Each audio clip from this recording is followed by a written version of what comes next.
लखनऊ के अम्बेडकर स्मारक में भव्य लाइट एंड साउंड शो की शुरुआत। आधुनिक तकनीक से बाबा साहेब के जीवन और संघर्ष को दिखाया जाएगा। राज्य में आए तूफान के बाद मुख्यमंत्री ने अधिकारियों को निर्देश दिया कि प्रभावित क्षेत्रों में तुरंत राहत सामग्री और चिकित्सा सहायता पहुंचाई जाए। पंजाब के अमृतसर और जालंधर में संदिग्ध धमाकों की खबर से सुरक्षा एजेंसियां सतर्क हो गई हैं और पूरे क्षेत्र में जांच अभियान चलाया जा रहा है। सुप्रीम कोर्ट ने एक महत्वपूर्ण फैसले में कहा कि जमानत की शर्तें ऐसी नहीं होनी चाहिए जो किसी व्यक्ति की गरिमा को ठेस पहुंचाएं या अधिकारों का उल्लंघन करें।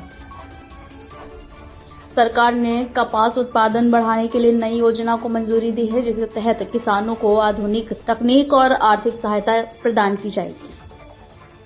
असम विधानसभा चुनाव में कांग्रेस पार्टी को बड़ा झटका लगा है, जहां पार्टी की सीटों में भारी गिरावट आई और विपक्ष को मजबूत बढ़त मिली।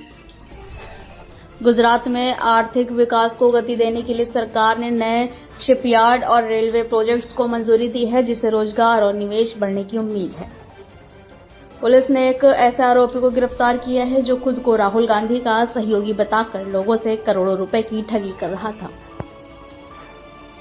भारतीय पत्रकारों ने प्रतिष्ठित पुलित्जर पुरस्कार जीतकर देश का नाम रोशन किया है, जिससे अंतर्राष्ट्रीय मीडिया में भारत की पहचान और मजबूत हुई है। मौसम विभाग ने देश के कई हिस्सों में भारी बारिश और तेज तूफान की चेतावनी जारी की है, जिससे लोगों को सतर्क रहने और सुरक्षित स्थानों पर रहने की सलाह दी गई।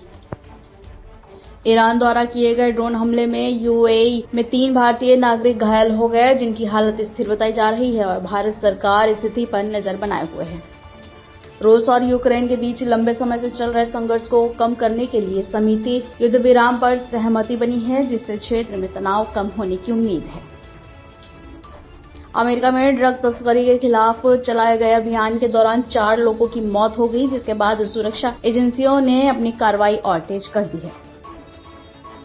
मध्य पूर्व में बढ़ते तनाव के कारण वैश्विक सुरक्षा और आर्थिक गतिविधियों पर असर पड़ रहा है, जिससे कई देशों में आपात बैठक बुलाकर समाधान पर चर्चा शुरू की गई। दुनिया भर में तेल आपूर्ति मांगों की सुरक्षा को लेकर चिंता बढ़ गई है, जिससे वैश्विक व्यापार और ऊर्जा बाजार पर नकारात्मक प्रभाव पड़ने की संभावना जताई जा रही है। केरल में एलपीजी गैस की कीमतों में बढ़ोतरी के विरोध में होटल और रेस्टोरेंट मालिकों ने 24 घंटे के लिए अपना कारोबार बंद रखकर विरोध प्रदर्शन किया। झारखंड के हजारीबाग जिले में आए तेज तूफान के कारण बिजली आपूर्ति 24 घंटे तक बाधित रही, जिससे आम जनजीवन प्रभावित हुआ और मरम्मत कार्य जारी है। पंजाब और हरियाणा में इस बार सामान्य से कई गुना अधिक बारिश दर्ज की गई है, जिससे किसानों की फसलों को नुकसान पहुंचाने की आशंका बढ़ गई है।